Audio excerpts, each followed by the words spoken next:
در ناحیه به نام میر سعید علی حمدانی با سالمگردانی کودکان معیوب و جلب آنها به تحصیل و شغل‌های پسندیده دقت مخصوص داده بهر عملی نمودن آن در این سمت همکاری مقامات اجرایی حکومت دولتی ناحیه با تشکیلات جمعیتی روانبخش زیج به راه مانده شده است. از روی تحلیل‌های متخصصان تشکیل و گذراندن چاره‌بینی‌های فرهنگی با اشتراک کودکان سالم و کودکان معیوب نتیجه‌های خوب داده ایستادند. ما توانستیم کودکان معیوب رو با کودکانی که در مکتب تحصیل میکنند یک جایه یک لحظه آرامی و خرسندی بخش برگزار کنیم که این هم به نهایت خوب است. چون این برنامه ها می توانند روحیه خوانندگان رو گشوده کنند، ذهنشان رو بورا کنند، در نطق آنها تکان دهیم تا آنها توانند با همسالهای خود را تنها نشمارند.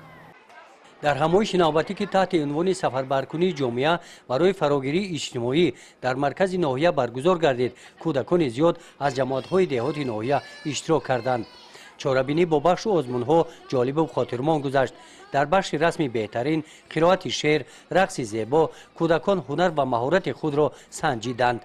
از جانب تشکیل کنندگان این چاره‌بینی تشکیلات جمعیتی روانبخش اشتراکچیان فعال با تحفه‌ها قدر کرده شدند که این خاطر کودکان را باز هم بالیده گردانید. بسیار می‌ندار هستم از جناب عالی که ما معیوبان را هرگز تنها نمیگذارد و همیشه میگوید که ما با شما هستیم. اون سخن‌هایی که پیشوای ملت برای ما معیوبان میزند بسیار ما را روح بلند می‌کند و ما را در خانه نشستن نمیگذارد. ما با این کورسی که کوتاه مدت تشکیلات جمعیتی معیوبان روانبخش برای ما معیوبان تشکیل کرد، ما دوزاندگی آموختیم و عینی حال کارخانه داریم با نام تشکیلات جمعیتی معیوبان روانبخش که فعالیت میکند و ما در خانه پیش نشسته بودیم فقط کار نمیکردیم. عینی حال به خاطر اینکه این تشکیلات ما را دستگیری کرده دوزنده بهترین شدیم و برای پیشبرد زندگی خودمان کسی شدیم و محتاج دستگیری کسی دیگری نیستیم.